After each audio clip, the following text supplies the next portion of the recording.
Bonsoir, bonsoir à tous. Bienvenue à l'Académie de la Nouvelle Vie. Je suis ravie de vous retrouver ce soir pour une nouvelle conférence.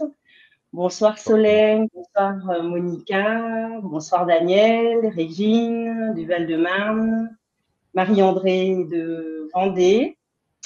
Bienvenue à tous. Merci d'être à ce rendez-vous.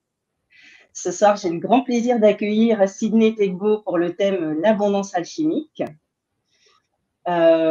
Pourquoi parle-t-on tout le temps d'abondance et pourtant cela ne fonctionne pas comme on aimerait?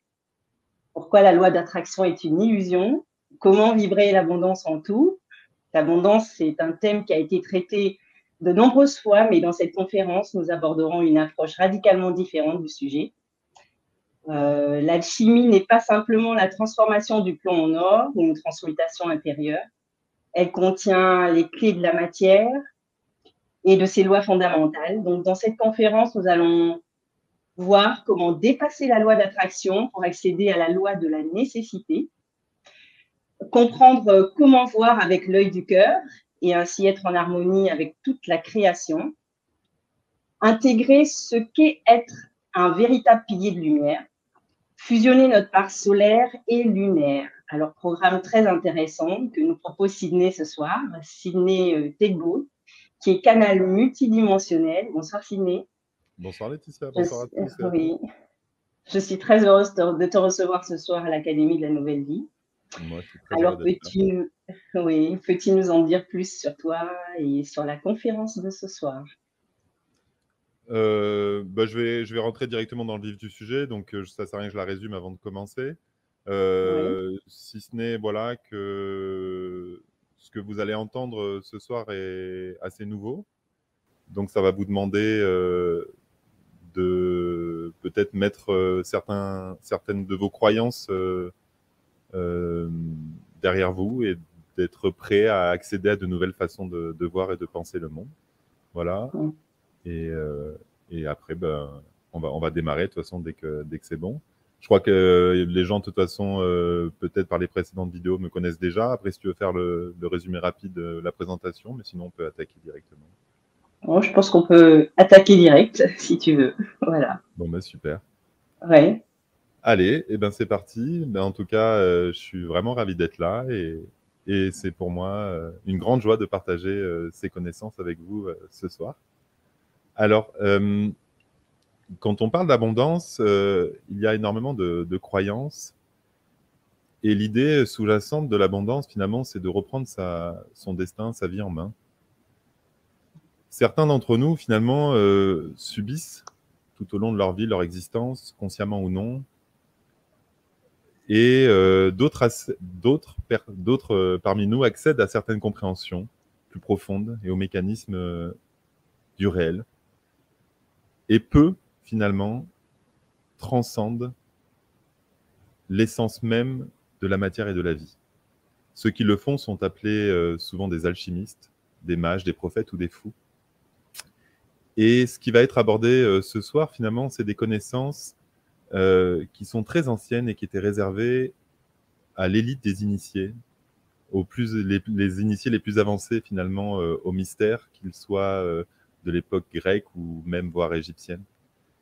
Et ce qui va vous être révélé n'a jamais été révélé en ces termes. Voilà. Quand on emprunte finalement le chemin de l'évolution spirituelle, on s'aperçoit que lorsque l'on accède à une compréhension nouvelle, elle remet souvent en question les compréhensions qu'on avait précédemment. Finalement, chaque nouveau palier de perception invalide le précédent. Et on s'aperçoit qu'à chaque fois qu'on avance, finalement, la pierre qu'on pose crée un nouvel édifice systématiquement. Nous allons aborder ce soir les 7 premières lois universelles et nous verrons comment ces 7 lois finalement sont invalidées par la 8e qui va vous être révélée ce soir et qui n'a jamais été révélée. Et cette 8e loi était uniquement réservée à une élite très très réduite. Et il me semble vraiment important aujourd'hui, dans les temps que nous vivons actuellement, d'ouvrir la connaissance. pour moi, la connaissance ne peut plus être réservée à une élite ou à un groupe d'individus qui finalement ont une forme de pouvoir par ces connaissances. Et je crois qu'aujourd'hui, avec Internet, avec l'accès aux livres gratuitement, par exemple comme sur la BNF, donc la Bibliothèque nationale de France, où on a tous les scans des anciens livres qui sont en dehors des droits d'auteur. Enfin, toute la connaissance finalement est accessible gratuitement et il suffit juste d'aller la chercher. Et je crois que c'est un petit peu ça l'enjeu d'aujourd'hui, c'est finalement accéder à la connaissance et l'ouvrir. Voilà. Donc soyez vraiment prêts à aller au-delà des connaissances que vous avez l'habitude d'avoir dans votre façon de percevoir le monde invisible et la spiritualité de manière générale. En 2006, il y a un livre qui est sorti qui s'appelle Le Secret, qui était écrit par Rhonda Byrne, je ne suis pas sûr de la prononciation. Ce livre s'est vendu à plus de 30 millions d'exemplaires et il énonçait les lois de l'attraction. Ces lois de l'attraction, d'après l'auteur du livre, permettaient la véritable abondance. La loi d'attraction, d'une certaine manière, est une loi qui nous relie tous à la conscience, à laquelle on est relié de toute façon en permanence. Et cette loi d'attraction nous permet d'observer qu'il y a un lien entre nos pensées et la réalité. Finalement, nos pensées conditionnent notre expérience du réel. Et finalement, ce n'est pas simplement comme dans l'idée de la pensée positive où, lorsque j'ai une vision positive des choses, à ce moment-là, ma vie s'améliore. Donc, ce n'est pas simplement passif, mais l'on s'aperçoit que nos pensées conditionnent notre expérience du réel et aussi le réel lui-même. C'est-à-dire que nos pensées ne sont pas simplement un point de vue positiviste, mais générateurs de changements dans la matrice du réel. Et en gros, finalement, l'idée de la loi d'attraction, c'est de dire que, en tant qu'observateurs, nous modifions finalement ce que nous observons, un petit peu comme les lois de la physique quantique nous l'ont énoncé il y a une centaine d'années, un peu plus maintenant. Et finalement, c'est de dire que tout observateur a une interaction sur ce qu'il observe. Alors, certaines personnes vont même jusqu'à dire que l'énergie du cœur aussi est très importante, c'est-à-dire que finalement, en tant qu'observateur, il ne suffit pas d'observer, mais de ressentir en observant. Et finalement, quand on ouvre son cœur et que l'on observe ce que l'on aime, à ce moment-là, notre pouvoir de modification de ce que nous observons devient illimité. Voilà, donc c'est finalement sur ces bases-là que se sont basés tous les ouvrages qui parlent de la loi d'attraction, et donc notamment ce livre sur le secret. Donc ça fait à peu près très longtemps en fait qu'on nous parle de ça, plusieurs siècles même, je dirais. Et donc finalement, c'est toujours basé sur la même idée, celle que je viens d'énoncer en résumé très court. C'est pas que cette façon de penser est fausse, mais c'est que sur la durée, elle n'est pas possible. Et c'est pour ça que lorsqu'on lit tous ces ouvrages sur les lois de l'attraction, on est au départ très, on peut dire, très excité de percevoir et de comprendre ces principes. Et puis la vie nous rattrape et ces pensées positivistes qui conditionnent notre expérience, finalement, viennent à s'amenuire. Et on s'aperçoit que chaque jour, on a des contrariétés et on se met à culpabiliser en se disant, du coup, j'ai des pensées négatives, donc je suis en train de modifier ma réalité, mince, il faut que j'arrête d'être négatif, mais du coup... et en fait, on commence à se frustrer soi-même et on s'empêche même d'exprimer nos ombres qui sont ultra importantes pour le travail de réunification de nous-mêmes, en fait. Et finalement, cette pensée positive à tout prix, au départ, est très gratifiante et devient un frein parce qu'elle, finalement, elle a des effets contraires, un peu contradictoires, ou voire un peu pervers, qui fait que on se retrouve finalement sans cesse à s'empêcher d'être soi-même, de peur de créer des réalités qui vont à l'encontre de nos désirs. Et dans nos sociétés actuelles, on est vite submergé par des pensées déprimantes, négatives, et donc on finit par se retrouver dans des états contradictoires où l'on s'empêche de ressentir ce qu'on devrait ressentir naturellement. Finalement, toute la pensée sur l'abondance et sur les lois d'attraction est basée sur la pensée de l'hermétisme. Alors, pour ceux qui connaissent déjà, je vais vous faire un petit rappel, et pour ceux qui ne connaissent pas, je vais essayer de vous expliquer brièvement. Hermès, en fait, Hermès Trismégiste, est un descendant direct du dieu Hermès Thoth, donc le dieu égyptien. Donc Hermès Trismégiste, c'est la version helléniste, donc grecque, du dieu de la connaissance et du savoir caché, Thoth. Et donc on l'appelle Hermès Thoth ou Hermès Trismégiste, donc le 3 fois grand. Parmi les écrits les plus connus d'Hermès Trismégiste, il y a bien sûr les tables d'émeraude, et qui est une traduction d'un manuscrit arabe qui s'appelle le livre secret de la création. Il faut savoir que tout ce qui nous provient des textes anciens, ésotériques ou de magie, en fait, c'est grâce aux Arabes qui ont traduit, je ne sais plus à quel siècle, mais on va dire, autour du 4e, 5e, 6e siècle, tous ces manuscrits qui ont été finalement détruits. Et les Arabes ont été les gardiens de ces connaissances anciennes, en tout cas de la Grèce antique et de l'Égypte. Et sans ce travail de copie des Arabes, on aurait tout perdu, avec notamment la bibliothèque d'Alexandrie qui a brûlé, et ainsi, et d'autres guerres et événements. Voilà. Donc finalement, c'est grâce à ces copies de manuscrits anciens en arabe qu'on les a retraduits, en latin, je pense, et qu'on a pu justement conserver ces connaissances. Donc, c'est à partir des 7 lois du Kybalion. Donc, le Kybalion est un ouvrage qui résume les 7 lois universelles. Donc, aujourd'hui, nous allons passer brièvement ces 7 lois universelles. Mais vous verrez qu'en fait, pour ceux qui les connaissent, ça vous fera un petit rappel. Et pour ceux qui ne les connaissent pas, vous verrez finalement que énormément de pensées, même de développement personnel, de coaching, et tout ce qui concerne la spiritualité contemporaine est basé finalement sur ces 7 lois. Et lorsqu'on connaît ces 7 lois, on a à peu près tout lu sur ce qui existe. Alors la première loi, c'est la loi du mentalisme, qui dit qu'en gros, tout est esprit, l'univers est mental.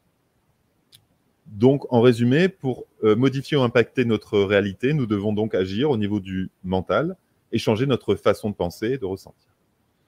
On peut aussi le voir par l'idée de l'information, la théorie de l'information. C'est-à-dire que tout ce qui nous entoure est rempli d'informations. On peut comprendre le mot mental par information.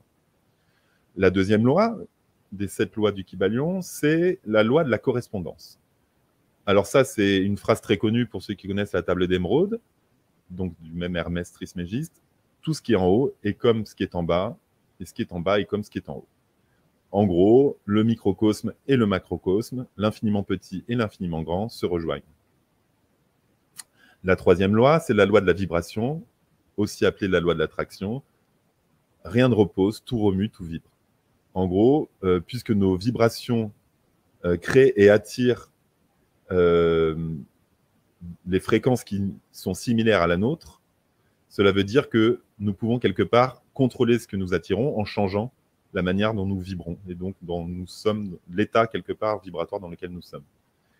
Et donc finalement, si on entretient des pensées d'amour, de positivité, de paix et de joie, nous attirons la même chose. Et donc c'est là où j'expliquais tout à l'heure en introduction que c'est finalement quelque chose qui est très complexant et culpabilisant. Parce que, en effet contradictoire, si je me mets à vibrer du stress, j'ai tout de suite l'idée que je suis en train de me créer des problèmes. Voilà, des maladies ou d'autres choses.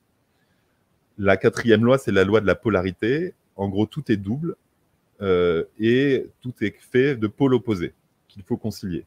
Tout a 2 extrêmes, les extrêmes se touchent, tout est et n'est pas à la fois, en même temps. Toutes les vérités ne sont que des demi-vérités, toutes les vérités est à moitié vraies et à moitié fausses. Il y a 2 faces à chaque chose. En gros, les extrêmes se touchent et on peut imaginer que l'univers est un cercle permanent d'extrêmes qui se rejoignent dans les 2 sens. La 5e loi est la loi du rythme. Tout s'écoule au-dedans et en dehors, toute chose a sa durée, tout évolue puis dégénère. Le balancement d'un pendule se manifeste dans tout. La mesure de son oscillation à droite est semblable à la mesure de son oscillation à gauche. Le rythme est constant. Donc ce principe de la loi de la polarité, en gros, elle rejoint la loi finalement de la polarité. Elle explique le mouvement d'oscillation des polarités. En gros, tout est vibratoire et on peut voir quand on imagine par exemple les ondes, comme tout est fait d'ondes électromagnétiques, on voit très bien ces idées d'oscillation. Et donc c'est ça la loi du rythme, c'est finalement la fréquence d'oscillation des polarités elles-mêmes. La 6e loi, c'est la loi de causalité. Toute cause a son effet, tout effet a sa cause, tout arrive conformément à la loi. La chance n'est qu'un nom donné à la loi de la causalité qui est méconnue. Il y a de nombreux plans de causalité, mais rien n'échappe à la loi. En gros, ça nous dit que nous avons en nous le pouvoir de changer l'expérience que nous vivons. Et chacune de nos pensées, nos émotions, dégage une certaine énergie, une vibration qui se manifestera tôt ou tard dans la matière. C'est la même idée que depuis le début, c'est-à-dire finalement, nous sommes créateurs de ce qui nous arrive. Et chaque cause a sa conséquence. Voilà. Nous verrons aussi que toutes ces lois, nous allons bien sûr, comme je vous explique au début, les dépasser. Voilà. La 7e et dernière loi du Kybalion, c'est la loi du genre. Il y a un genre en toute chose, tout à ses principes, masculin, féminin. Le genre se manifeste sur tous les plans. En gros, chacun de nous est à la fois mâle et femelle, et c'est la réunion finalement de nos polarités, donc yin-yang, qui fait de nous des êtres complets. Et lorsque nous sommes complets, nous n'avons besoin de rien d'autre. Donc, ainsi, en fusionnant nos polarités, nous redevenons l'être originel, et nous ne sommes plus dans la séparation et l'incomplétude. Voilà. Donc ça, c'est finalement c'est cette loi universelle qui régisse, on peut dire, tout l'univers.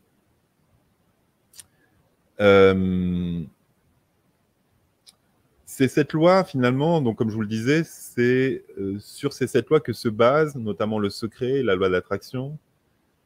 Et pourtant, nous verrons que ce n'est pas avec ces 7 lois que l'on va pouvoir, quelque part, créer de l'or ou la pierre philosophale, ni créer une véritable abondance dans la durée. Et pour les raisons que je vous ai expliquées. Parce que c'est finalement, ces lois nous obligent à nier toutes nos émotions. Et il y a une forme de contradiction, c'est-à-dire qu'on nous dit que tout oscille entre un pôle et l'autre, mais on nous maintient quand même dans l'idée qu'il faut vibrer que la moitié, la partie positive. Et même s'il y a correspondance et polarité, finalement, ça nous incite à rester tout le temps dans cette idée de positivisme absolu, total. Et finalement, ça nous fait vibrer une fausse lumière. Et l'on en devient finalement à acquérir un faux caractère. C'est-à-dire qu'on va se dire que finalement, être spirituel, c'est être tout le temps gentil, tout le temps positif, tout le temps bienveillant. Et on va nier toutes nos parts d'ombre. Et c'est ça qui me dérange énormément. Et on va s'imaginer que nos ombres bloquent notre abondance. Et pour moi, c'est pas comme ça que je perçois la spiritualité de manière générale. Donc, je vais vous révéler maintenant la 8e loi qui n'a jamais été révélée, qui est la loi de la nécessité. Il y a, d'une part, les facteurs et les circonstances, et d'autre part, les nécessités. Et c'est la fusion des nécessités et des circonstances qui fait que le monde est ce qu'il est. Alors, là, je l'ai expliqué, bien sûr, très rapidement, et on va, dans cette conférence, développer cette loi de la nécessité, et nous allons voir en quoi, sur certains points, elle invalide les 7 lois précédentes. Donc, cette 8e loi, ce qu'elle nous dit, en gros, c'est qu'un événement se produit souvent dans l'univers parce qu'il est le fruit d'une nécessité.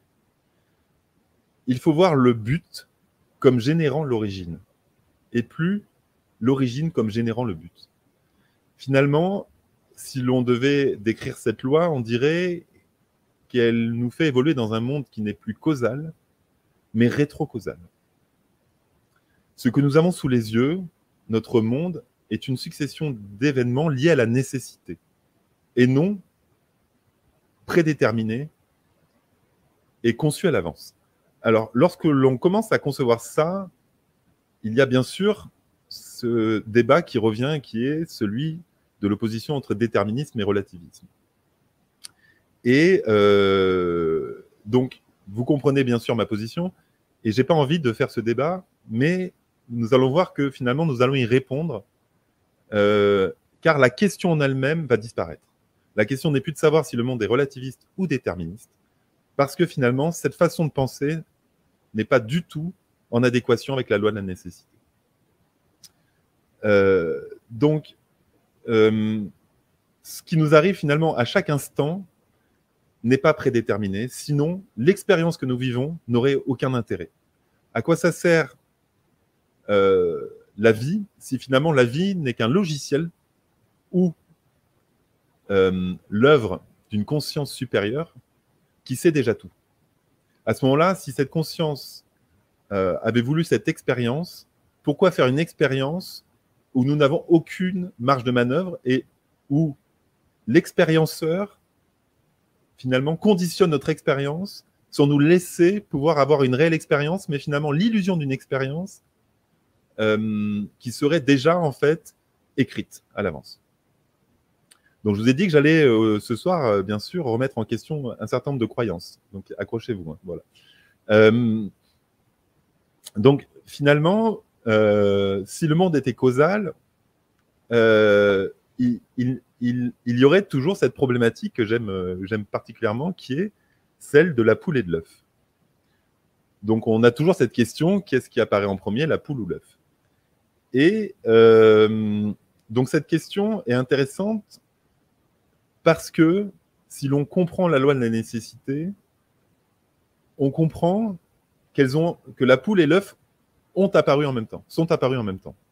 Si on est dans un système causal, on ne peut pas répondre à cette question. Parce que la poule crée l'œuf crée la poule, donc lequel apparaît? Alors, certains chercheurs vont vous dire que c'est l'œuf, parce que l'œuf, finalement, est comme une forme de cellule, mais ce n'est pas satisfaisant pour moi. Parce que dans cette idée, pour que les choses apparaissent, il est nécessaire qu'il y ait certaines caractéristiques qui apparaissent en même temps. Et finalement, si l'on suit toute la théorie de l'évolution, on s'aperçoit que cette théorie est confrontée à un plafond de verre qui est la complexité irréductible. Pour que des choses apparaissent, elles doivent apparaître en même temps, sinon cela ne fonctionne pas. Un système, pour qu'il fonctionne, a la nécessité que ces éléments apparaissent simultanément et pas de manière linéaire. On pourrait citer comme exemple, par exemple, notre ordinateur. Pour que notre ordinateur fonctionne, il a besoin d'un processeur, d'un disque dur, de mémoire vive, d'une carte graphique, d'un clavier. Je ne peux pas faire apparaître juste mon processeur en premier sans qu'il y ait au minimum une carte mère, l'alimentation.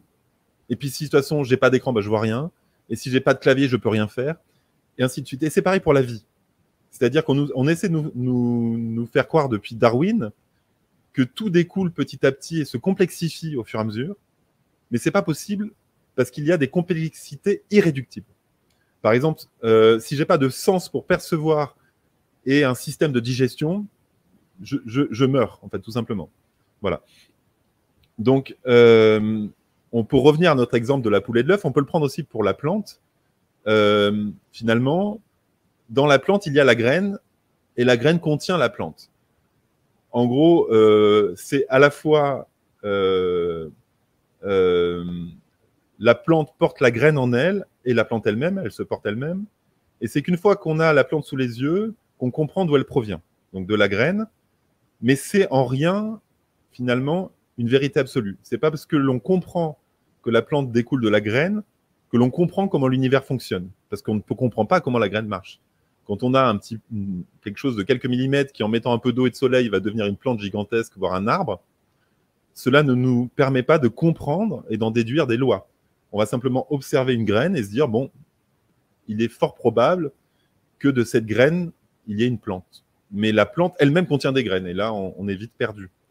Et finalement, c'est un petit peu comme la question de Dieu, finalement, mais que je vais absolument pas aborder aujourd'hui, mais qui est finalement même l'idée du Big Bang et de l'univers. L'univers découle d'un univers lui-même qui découle d'un univers, et en fait, on ne peut jamais trouver de réponse si on continue à imaginer qu'on est dans un monde de cause et d'effet. Et on en arrive vite à des fausses corrélations. Il y a cet exemple assez drôle connu des fausses corrélations. Par exemple, lorsque l'on voit un cadavre, il y a toujours des mouches. Et si l'on garde cette idée, on va se dire que finalement, les mouches tuent. Parce qu'à chaque fois qu'il y a une carcasse, il y a des mouches. Voilà. Et c'est un petit peu ce que font les scientifiques et ce que on est baigné de fausses corrélations en permanence. On observe des phénomènes et on se dit que finalement, notre observation nous permet de déduire une causalité.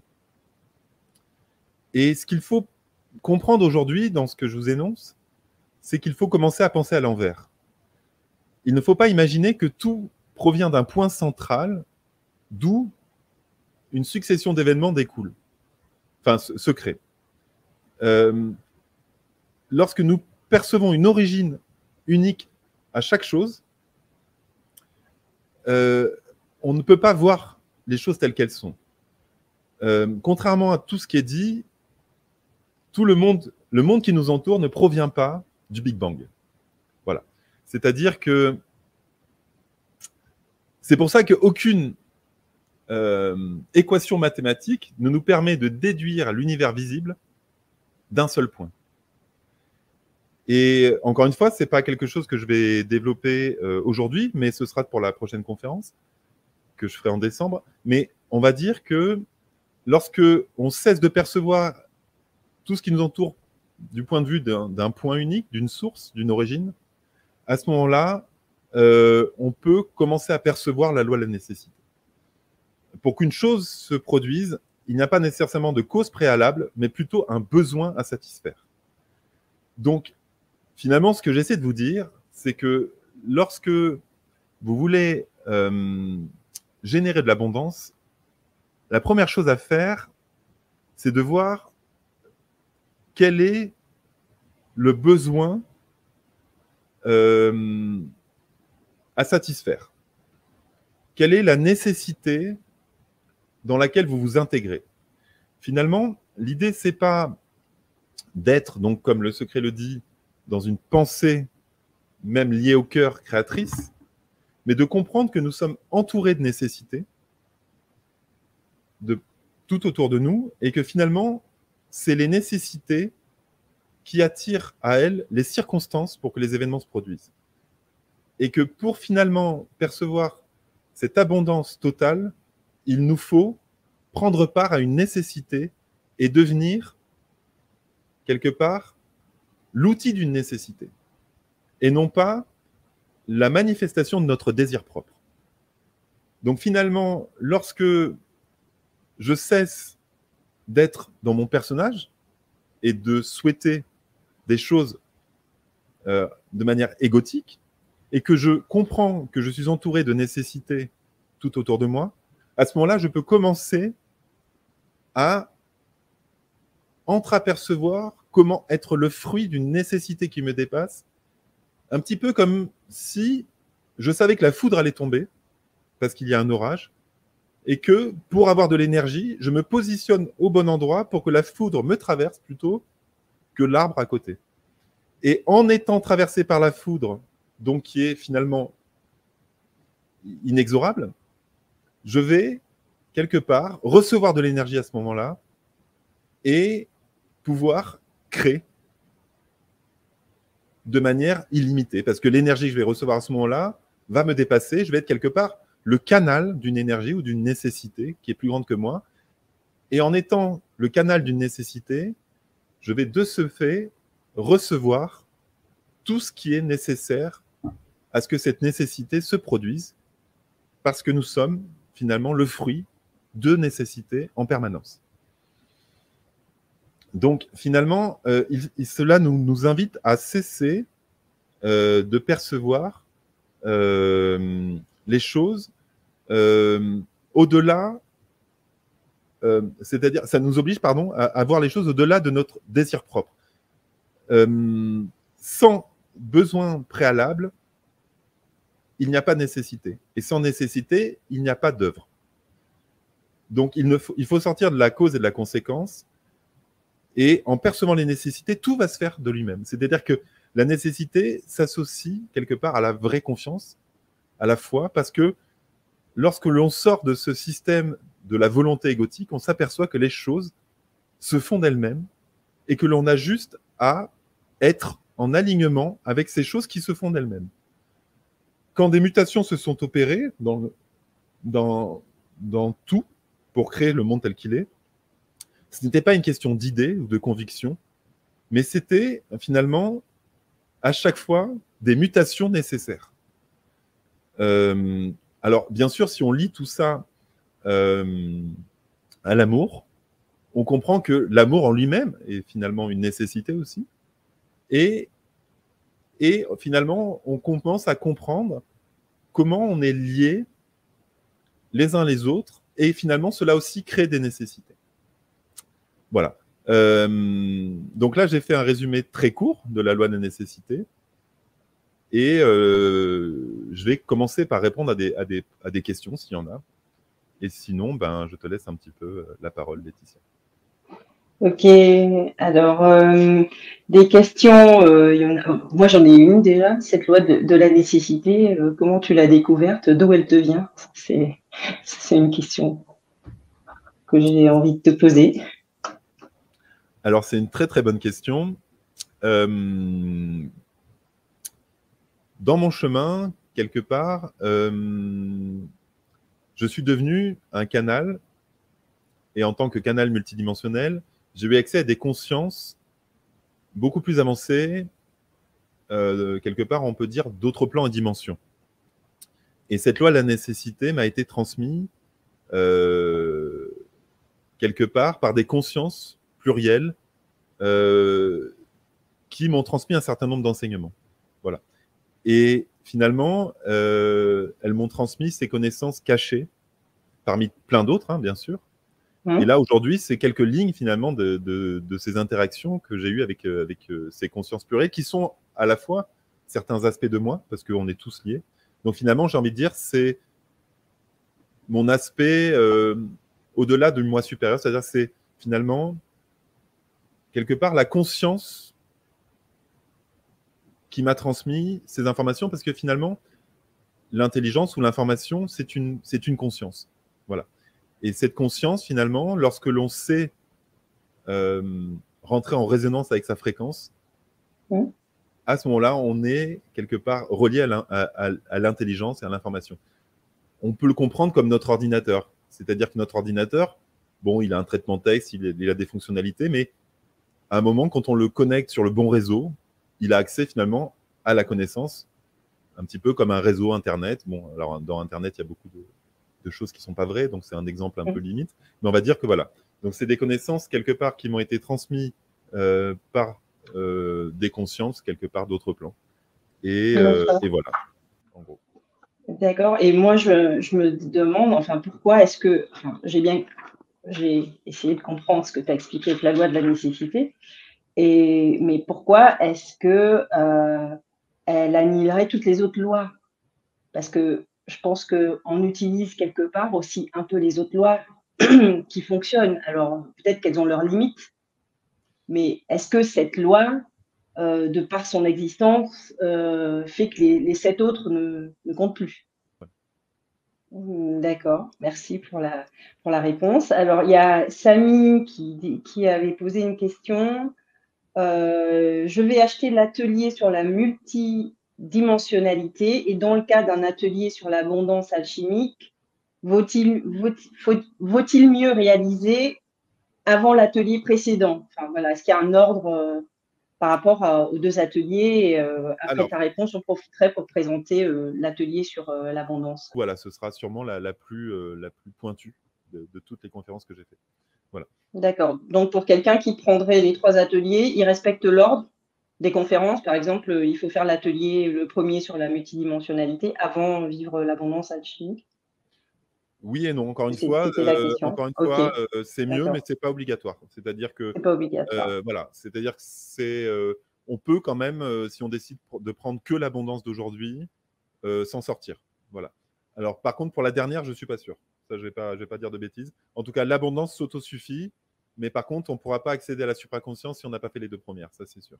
Par contre, celle D'accord. d'aujourd'hui, à mon avis, c'est possible. Voilà. D'accord. Bah, j'en profite donc pour vous présenter l'atelier que nous propose Sydney, Vivre l'abondance alchimique. Donc, l'atelier sera le jeudi 1er décembre 2022 à 20h30. Sydney nous invite à cet atelier qui va nous permettre de nous aligner à notre véritable chemin d'abondance, devenir un pilier de la source, comprendre les secrets des 7 états alchimiques de l'être et apprendre à les utiliser au quotidien, appréhender comment modifier les multiples lignes du temps depuis notre meilleur présent, avoir des clés pratiques de transmutation de nos croyances limitantes ainsi que de nos peurs. Donc, dans cet atelier, il y aura 3 parties, une partie théorique, une transmission énergétique qui sera faite et aussi une transmission très pratique d'actions à faire pour être aligné. Et cet atelier s'adresse aussi bien à ceux qui sont en direct ce soir que ceux qui regarderont cette conférence en replay. Pour rappel, voilà, c'est les effets des ateliers sont les mêmes que vous regardiez en direct ou en replay. Et pour vous inscrire, et j'espère que vous serez nombreux à le faire et que vous n'hésiterez pas, vous pouvez cliquer sur le lien que je viens de mettre dans le chat. Alors, 2 formules vous sont proposées. Il y a une version streaming non téléchargeable à 37 € qui est accessible à vie sur votre compte à l'Académie de la Nouvelle Vie. Et vous avez une autre version streaming téléchargeable à 57 €. Et pour ceux qui regarderont donc le replay de la conférence sur YouTube, vous aurez le lien de l'atelier en description de la vidéo. Et pour ceux qui regardent sur le site de l'Académie de la Nouvelle Vie, vous cliquez sur le lien « Je rejoins l'atelier » en dessous de la vidéo. N'oubliez pas de vous abonner aussi à la chaîne YouTube de l'Académie et surtout de cliquer sur la cloche pour recevoir toutes les notifications des replays et des conférences quand elles sont disponibles. Pour repréciser un petit peu l'atelier, alors ce que nous allons faire dans cet atelier, en gros, nous allons voir comment concrètement intégrer les lois, notamment la loi de la nécessité, de manière concrète dans nos existences, pour que elle s'adapte aux changements que nous souhaitons voir dans nos vies. C'est-à-dire que finalement, nous allons voir comment adapter ce principe universel, cette 8e loi finalement universelle, concrètement dans nos vies. Mais à la différence de la loi de l'attraction, ce n'est pas l'attraction. C'est ça qui est très intéressant, c'est que lorsque l'on comprend le fonctionnement de la loi de nécessité, on transcende quelque part la loi de l'attraction. Cet atelier aussi, quelque part, nous permet d'accéder à des secrets d'alchimistes qui finalement nous permettent réellement de fabriquer de l'or. C'est-à-dire au sens où certaines connaissances auxquelles j'ai pu avoir accès sont des connaissances qui ont été cachées pendant des siècles. Et pour moi, c'est très important de les révéler. Et donc, nous aurons aussi des exercices pratiques, comme tu l'as dit, Laetitia, pour nous permettre d'être dans le bon état vibratoire, mais pas par une pensée. C'est-à-dire que finalement, on peut avoir un état vibratoire et être de mauvaise humeur, mais être quand même dans le bon état vibratoire. Et c'est là où c'est beaucoup mieux que les lois universelles qui sont tout le temps utilisées dans le développement personnel. C'est que, pour moi, notre état vibratoire n'est pas en opposition à notre humeur. Voilà. Il m'arrive certaines fois d'être de très mauvais poil et pour autant d'être dans le bon état vibratoire. Ça m'intéresse, ça, Sydney. Ça m'intéresse, je demande à découvrir. Alors, il y a Fatima qui nous demande, la loi de nécessité ne serait-elle pas finalement une résultante de l'ensemble des autres lois? Oui, et en même temps, elle est... en fait, finalement, tout au long de mon parcours, je me suis aperçu qu'à chaque fois que j'avais une nouvelle perception, c'était comme un saut quantique. C'est-à-dire un nouveau paradigme. Un paradigme, finalement, c'est une nouvelle réalité. Lorsque l'on pensait que la Terre était plate, on concevait le monde d'une certaine manière. Lorsque l'on a compris que la Terre était ronde, ça a complètement changé notre vision. Pourtant, c'était la même Terre. Et finalement, les marins, par exemple, qui partaient en mer ou ceux qui restaient sur le port, voyaient le bateau avec le mât descendre, j'essaie d'avoir la caméra, descendre petit à petit à l'horizon. Et pour autant, ils ne se disaient pas que la Terre était ronde. Et au moment où ils se sont dit la Terre est ronde, d'un coup, ils ne pouvaient plus ignorer que la Terre était ronde parce qu'ils ne voyaient que ça. Ils disaient, bah oui, quand je vois le bateau disparaître à l'horizon, je vois bien que le mât descend petit à petit. Et finalement, là, je m'éloigne un petit peu, mais la loi de la nécessité, ben écoutez, moi, ce que je vous propose pour répondre à la question de Fatima, je crois, c'est de continuer la deuxième partie. Voilà. Et enfin, la dernière chose aussi que je voulais préciser sur l'atelier, c'est qu'il va nous permettre, finalement, de comprendre ce qui se cache derrière nos peurs et de les garder, c'est-à-dire de garder nos peurs dans la dimension où elles sont justes, sans qu'elles affectent notre réalité. Il ne s'agit pas de faire disparaître nos peurs, mais de les laisser à leur juste place. Voilà. Donc, pour mieux comprendre en profondeur la loi de la nécessité, nous allons devoir finalement voyager dans le temps. J'ai essayé de vous en parler un petit peu avant la pause intermédiaire, c'est-à-dire que le futur est d'une certaine manière une conscience en elle-même qui attire des événements pour qu'une nécessité se produise. Des événements qui doivent se produire génèrent les circonstances préalables à leur événement. Donc finalement, les événements eux-mêmes sont comme des consciences qui luttent pour leur propre survie. Chaque événement a conscience de lui-même et souhaite son expansion. Si un événement doit se produire, alors la conscience de cet événement fera tout son possible pour voir le jour. On peut considérer que c'est comme un être qui grandit et qui finalement souhaite, comme tout être, s'améliorer, se perfectionner et devenir une meilleure version de lui-même. Ce n'est pas que les formes de vie qui sont des consciences, mais tout. Tout est conscience. Et même les objets inertes, finalement, sont des consciences.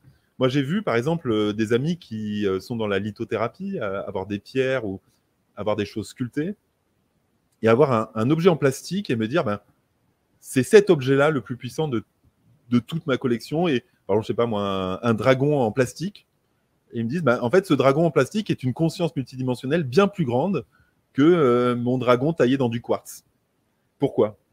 Et finalement, on s'est apercevoir même que, finalement, moi, j'ai vu, pour être allé en Inde, dans certains temples, voir des Ganesh ou des Shiva made in China, en plastique rose fluo, et voir des gens prier devant, et finalement voir que ces Ganesh en plastique rose fluo étaient des consciences extrêmement puissantes. Voilà. Donc tout est conscience, même un morceau de plastique. Et finalement, on peut comprendre que tout est conscience, une idée est une conscience. Certaines idées, par leur nécessité, ont grandi et sont devenus des égrégores très grands pour lesquels des hommes sont morts. Certains d'entre nous, de nos ancêtres, sont morts pour des idées qui ont été des consciences qui ont grandi et qui, pour leur propre expansion, ont fait mourir des humains. Donc, le temps, par exemple, n'est pas quelque chose qui part d'une origine et qui va vers un futur. On peut maintenant, grâce aux clés que l'on reçoit aujourd'hui, comprendre que l'avenir se crée dans le présent et nous amène inévitablement vers ce qu'il est. Un petit peu comme lorsque l'on est face à une cascade et que l'on est en haut sur la rivière et qu'on va inexorablement tomber dans cette cascade. Voilà.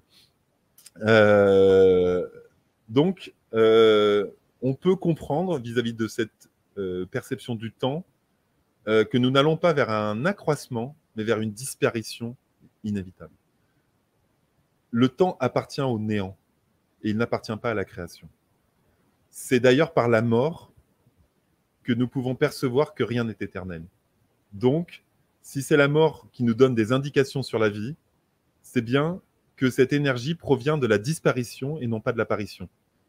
Et il y a cette phrase bien connue qui nous dit que on commence à mourir dès qu'on voit le jour. Donc voilà. En gros, il y a trois temps, 3 temps, selon où l'on se perçoit.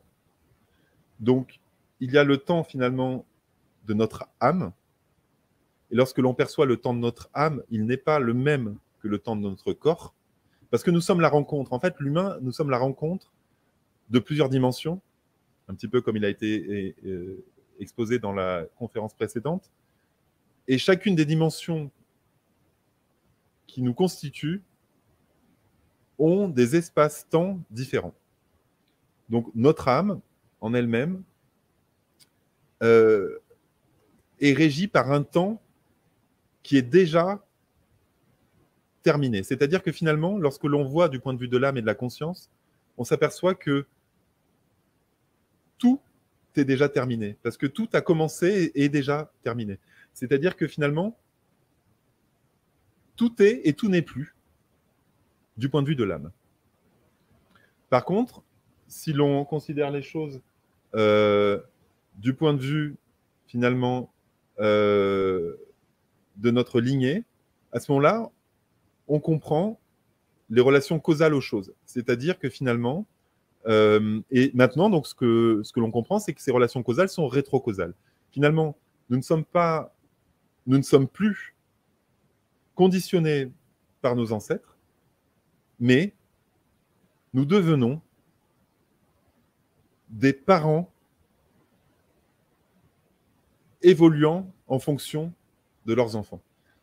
C'est une manière de montrer qu'en fait, c'est un petit peu comme le transgénérationnel. Donc, pour ceux qui ont fait un travail sur eux, vous comprenez qu'on vous demande de guérir votre transgénérationnel. Et dans le transgénérationnel, il faut percevoir que finalement, c'est ce qui va arriver qui fait de nous ce que nous sommes aujourd'hui. C'est les lignées futures qui créent les adultes que nous sommes aujourd'hui. Qu'on ait des enfants ou pas d'ailleurs. Hein. Voilà. Et en dernier, il y a le temps quelque part du corps qui, lui, est circulaire. Tout dans l'univers est circulaire. En gros, le temps n'est pas une flèche, une ligne. Et donc, lorsque l'on perçoit la circularité du temps, c'est le secret des ancêtres, tout ça, ce que je vous dis. C'est-à-dire que tous les signes qui nous sont laissés depuis les Mayas, les Égyptiens et toutes les autres civilisations, même les Indiens, avec le Caligula et tout, sont pour nous faire comprendre la circularité du temps. Et finalement, tout l'enjeu est de passer d'un cercle à une spirale, mais jamais à une ligne. Voilà. Et il n'y a rien de plus faux que de percevoir comme ça. D'ailleurs, moi, j'ai voyagé récemment et j'ai passé la ligne du temps, du changement de jour. Donc, je suis passé, on va dire, entre la Polynésie et la Nouvelle-Calédonie. Et j'ai sauté un jour que je ne récupérerai pas. Et à chaque fois, je me suis dit, mais comment c'est possible qu'on adhère tous collectivement à cette erreur monumentale qui est que je pars lundi, j'arrive mardi, c'est la même heure, j'ai fait quelques centaines de kilomètres entre les deux, j'ai changé de jour, j'ai perdu 24 heures. Mais c'est normal. Et en fait, tant que l'on voit le temps comme une ligne, en fait, on fait des erreurs grossières, comme cette ligne du changement de temps. Voilà. Le temps n'est pas une ligne. Et tant qu'on le voit comme une ligne, on ne peut pas agir sur la matière telle qu'elle est. Voilà. Donc finalement, là, ce que je viens de vous décrire, c'est les 3 formes de temps. Donc le temps de notre âme, le temps de notre lignée et le temps de notre corps. Il y a bien sûr plein d'autres temps. Voilà. Donc nous sommes la rencontre de tous ces temps. Et c'est ainsi que on peut percevoir la rétrocausalité des choses et en quoi les nécessités aspirent inévitablement les circonstances, quelque part créent les circonstances préalables à leur venue. Voilà. Et lorsque l'on va dans l'atelier apprendre à quelque part surfer sur la loi de la nécessité, à ce moment-là, nous allons pouvoir quelque part accéder à la véritable abondance. Pas la fausse qui est finalement tout le temps polarisée, comme dans la loi d'attraction, parce que finalement, à chaque fois qu'on tente de pousser les choses pour qu'elles soient dans notre avantage, on se prend, par la loi de la polarité, l'effet inverse. Donc à chaque fois que l'on se crée une chance artificiellement, on se prend le contre-coup. Et c'est ça que les lois de quelque part de l'attraction ne nous expliquent pas, parce qu'elles se gardent bien de nous le dire. Voilà. Je ne vais pas rentrer plus dans les détails aujourd'hui, parce que je m'aperçois que quand c'est trop long, les gens ne regardent pas les vidéos. Donc, on va essayer de faire le plus court que d'habitude, parce que quand je fais 1h30, 1h45, ça ne va pas. Donc là, moi, ce que j'avais à vous dire aujourd'hui pour cette conférence, je vous l'ai dit. Et pour la prochaine conférence, nous aborderons la 9e loi. Voilà. Mais pour l'instant, aujourd'hui, c'est la 8e. Voilà. Et il est important de bien l'intégrer, comme je vous dis, c'est-à-dire que c'est des paliers. Voilà. Et si nous n'intégrons pas cette 8e loi de la nécessité, il nous est impossible d'accéder à la suivante. Voilà. Donc, s'il y a des questions, Laetitia, n'hésite pas. Et j'y répondrai. Merci, Sidney. Donc, il y a une 9e loi. Il y en aura d'autres encore? Il y en a combien au total, en fait? Pour l'instant, il y en a. Suspense. Pour l'instant, voilà. Aujourd'hui, il y en a 8 et demain, oui, d'accord. Mais bon, d'accord. Dans le chat, je vois qu'il n'y a pas de questions. En tout cas, si vous avez des questions, n'hésitez pas. Et encore, je vous rappelle que l'atelier que Sidney nous propose aura lieu le jeudi 1er décembre à 20h30. Voilà, j'ai retenu que cet atelier va nous permettre d'intégrer la loi de la nécessité et voilà, qu'elle s'adapte aux changements que nous voulons vivre, transcender la loi de l'attraction. Donc, n'hésitez pas. Vous avez le lien dans le chat. Alors, pour rejoindre l'atelier. La partie chimique sera plus détaillée dans l'atelier. Voilà, la conférence, c'est l'abondance alchimique. Et c'est vrai qu'on a parlé plutôt de la partie abondance aujourd'hui. Bon, même si finalement, l'hermétisme, c'est la base sur laquelle s'appuyaient tous les alchimistes. Nous allons voir la partie alchimique, bien sûr, plus secrète, entre guillemets, lors de l'atelier. Voilà. D'accord, ça reste super. quand même alchimique. Voilà. Oui.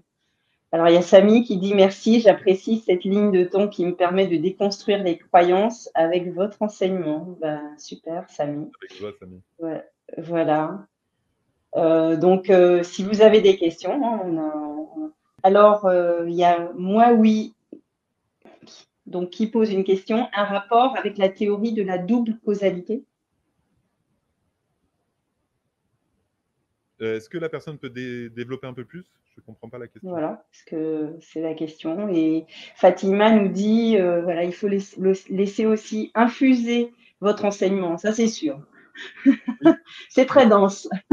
Alors, je vais être honnête avec vous. Quand j'ai reçu ces enseignements, j'ai mis des mois à intégrer tout ça.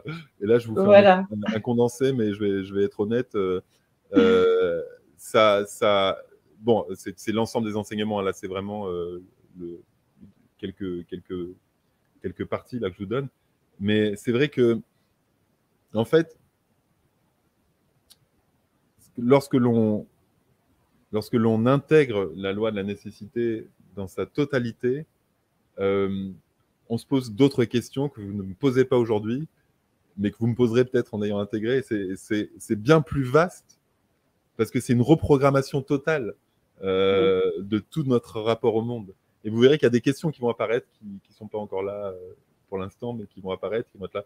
Mais du coup, et voilà, donc c'est ça qui est très drôle dans cette loi. Oui, je pense qu'il faut laisser infuser. Moi, ça mouline, hein, ça part dans tous les sens là. Donc, c'est vrai que c'est bien d'avoir le recul aussi. Et puis Alors, il y a Bania qui dit « J'ai un doute sur la loi de la nécessité. Pourquoi des très très riches et des très très pauvres? Est-ce nécessaire à l'humanité ?»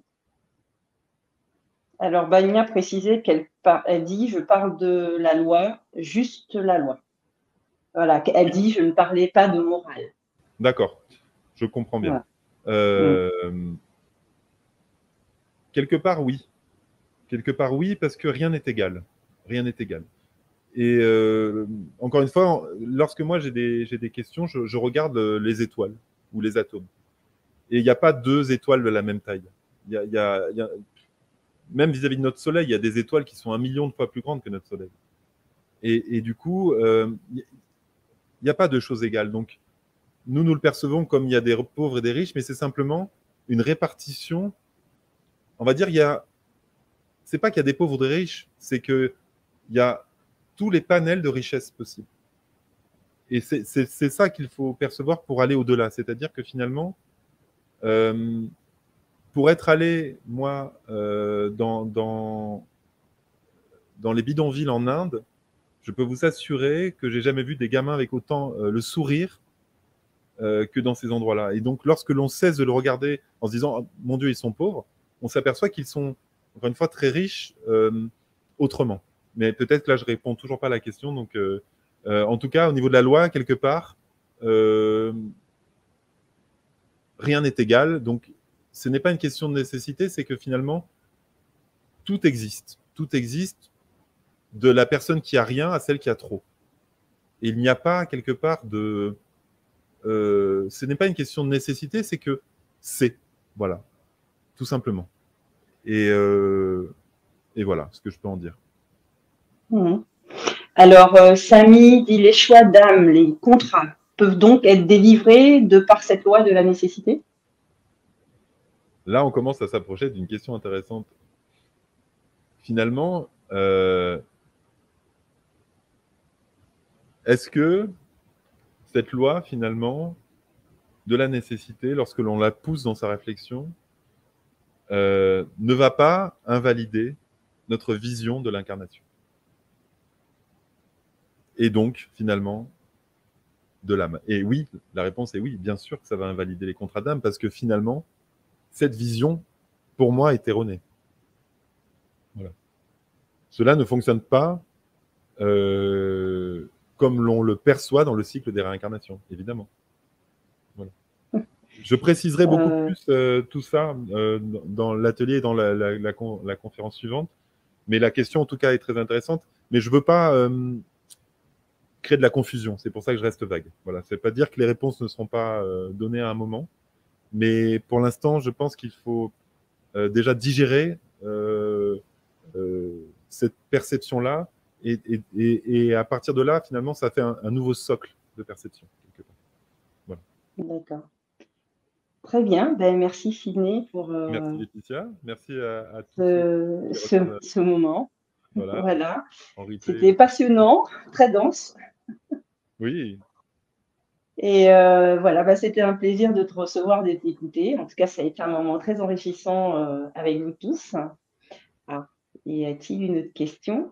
Pour la loi de la nécessité, d'où vous vient cette nouvelle loi? J'ai raté le début. En fait, je vais répondre encore une fois très brièvement à ça. Nous avons tous un moi supérieur, et il y a aussi, voilà, nous sommes finalement, là je fais un petit peu, je sors un peu du sujet, mais je pense que c'est important. Il y a notre conscience supérieure, quelque part notre soi, que l'on peut appeler notre moi supérieur, mais notre moi divin.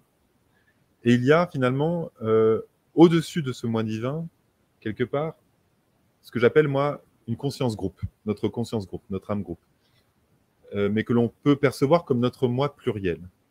Au-dessus de ce moi pluriel, il y a quelque part notre conscience humaine en tant que habitant de la planète.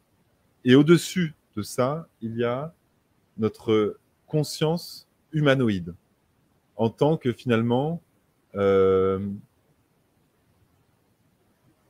quelque part humain avec un grand H, mais au-delà de la planète Terre. Voilà. Et donc finalement, nous pouvons accéder en nous-mêmes à quelque part à ces aspects-là de nous, et en y accédant, nous accédons à un champ de perception bien plus grand qui nous permet d'accéder à d'autres vibrations, et donc à des réponses, tout simplement. Voilà. Ok, merci Sidney. Alors Samy dit merci, Fatima merci, Rolande merci pour ces explications. Ben voilà, merci en tout cas à tous. C'était vraiment un moment, comme je disais tout à l'heure, enrichissant avec vous tous. J'espère que vous avez pris un grand plaisir à suivre cette conférence. Rendez-vous est donc pris pour jeudi 1er décembre 2022 à 20h30. Et voilà, j'espère vous voir nombreux à l'atelier de Sidney Vivre l'abondance alchimique. Et je vous dis à très bientôt pour une prochaine conférence sur l'Académie de la Nouvelle Vie. Merveilleuse soirée à tous. Bonsoir Plein à tous. d'amour. Je vous Merci. embrasse. Au revoir. Bisous à tout le monde et à très bientôt. Bye bye. Bye. Régine nous dit à jeudi. Donc voilà, elle est inscrite à l'atelier. Bah, super, Régine. Allez, au revoir tout le monde. À bientôt. Au revoir.